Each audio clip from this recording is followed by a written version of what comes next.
Hello and welcome to another crack at the Glasgow Crit circuit, which is stage 4 of the Race the World series. And I really like these kind of short repeatable lap courses where you get a kind of small punchy climb in it, and then there's a lot of I suppose a lot of flat bits to it, and yeah, a lot of repeated laps. I seem to like those quite a lot. So I'll skip ahead, as I often do in my videos, to where the action happens. But before I do, I think this was using Pack Dynamics 4.1, the new kind of physics that's used to, for the group. And I didn't really notice anything during the race, but watching this back, it just kind of occurred to me that it looks like there's kind of less churn going on with the group, and that it's a bit more kind of measured and like kind of realistic, I suppose. And I'm sure everyone knows what churn is, but just in case anyone doesn't, you get people in the group with the older kind of physics for the group. You would get kind of people pushing towards the front without putting in a huge amount of effort. They'd be kind of drifting towards the front of the group, and then they'd kind of ease off a bit, and then someone else behind them, a few places back maybe, that would happen to them. And that kind of happened across the group, and you got a kind of washing machine type effect of kind of people tumbling to the front and then kind of easing off and moving to the back. And it seemed in this one like that happened a bit less.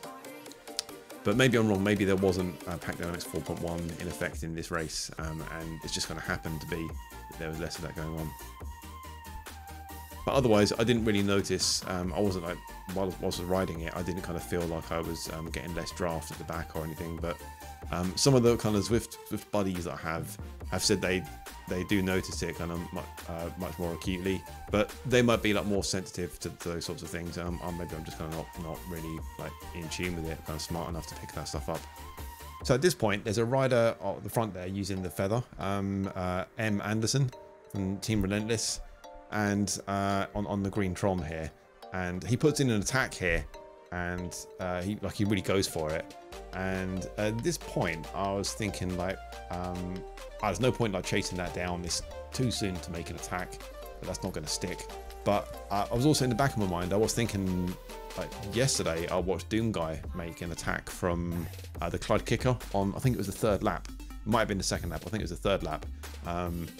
And that stuck. He like, no one reacted, and he ended up with like a 20-second gap at one point, like an 18 or 19-second gap. So yeah, it can happen. If the pack doesn't react and doesn't close it down, then people can get away with it. So had that in the back of my mind, but I just thought, it's too ballsy to pull off. Like, surely no one's gonna get away with that. So I kind of sat in the pack and didn't react. M. Anderson ends up coming second, so clearly like a really strong rider. He's got the minerals to pull it off. So we're getting to the end of the third lap, and Anderson is still out front. He's still kind of held us off, and he's got like an 8-second gap on us. And D'Angelo launches an attack, and like tries to bridge over to Anderson, and yeah, he's like really going for it. And I'm still thinking at this point, I'm still kind of gambling on us closing this down. It still feels a bit early, but I was now thinking like, oh man, maybe that was a good move by him, and they're going to kind of work together. But I'm still actually at this point, I'm not thinking about Pack Dynamics 4.1. I'm not like noticing anything, so I'm not kind of thinking that. I'm basically not thinking that this is using Pack Dynamics 4.1. It hasn't occurred to me, and I'm not thinking there's a kind of better chance of them making that stick. So yeah, a bit of a gamble on my part. But yeah, D'Angelo makes it over to him, and they end up with, I think it's like a 10-second gap. I think that's the most they get.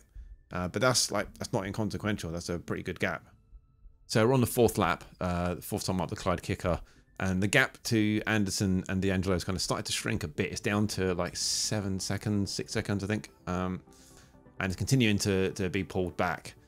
But things kind of start to fragment a bit here as well, and I was maybe kind of a bit lucky. I was kind of falling asleep a bit here and need to like keep on it. So yeah, there's this gap happening, and a couple of other riders managed to join up with Anderson and D'Angelo, and as we round this corner, you'll see like they're away, they've kind of gone. So yeah, there's kind of a bit of a gap starting to open up here, so I have to put in a dig.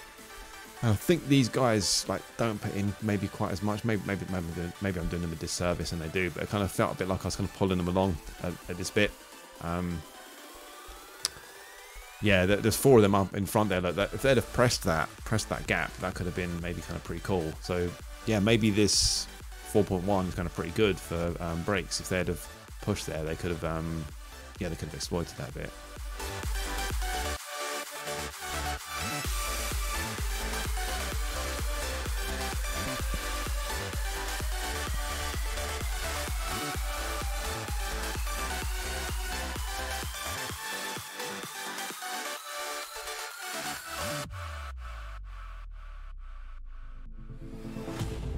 But yeah, I just kind of keep an eye on their numbers, and no one's like going bananas at this point, so I can afford to take it a bit easy there. Okay, so final lap, coming up towards the end, and we're all back together as a kind of one big happy family. And Kelly, who's just in front of me, he fires off a ghost, so I'm assuming he's making an attack, so I'll go as well. And this is like the same result as last time. I just like kind of like run out of steam towards the end here. And a bit annoying for that to happen again. I don't know, like if I need to make some changes to be able to kind of push through here. But a great attack by Kelly. He goes on to win this, so brilliant by him. And then I'm just like leading everyone out here because I don't sustain it. When I kind of fall off, they'll just come roaring past me. So yeah, not a kind of great end again, but it is still top 10. So I should be kind of pretty happy with that. And I do end up doing, I think, 3.7 watts per kilo in this. So that's a kind of slight improvement as well. So hopefully it means I am kind of heading in the right direction. But yeah, I think I need to kind of reevaluate what I'm doing and to make improvements because I don't want to kind of keep doing the same thing again and again, making the same mistake. But maybe I shouldn't be going from that point as well. Maybe I should be holding back. When I saw I wasn't going to catch Kelly, I kind of gave up a little bit, but that wasn't like the entire reason. Mostly it's because I just kind of ran out of steam. But despite that, it's still a really cool course. I really enjoy it. I could race this like a lot. I could really enjoy this course for a long time. So good fun race to do, and congratulations to Kelly. That was a fantastic win. Did a really good attack at the end there, and congrats to everyone who got past me. I hope I haven't been like too stupid in my kind of what I've said about Pack Dynamics 4.1. I'm by no means an expert, so I may have got like a lot wrong. So kind of take that with a pinch of salt, maybe. But I found it kind of quite interesting looking at some of this stuff back. So like I said, I didn't notice it during the race, but watching it back, kind of whilst editing it, yeah, things seemed kind of a bit more interesting. Like the breakaway seemed a bit more likely to succeed, and like the lack of churn and stuff. But yeah, so that's probably about it. So thanks for watching, guys, and see you in the next one.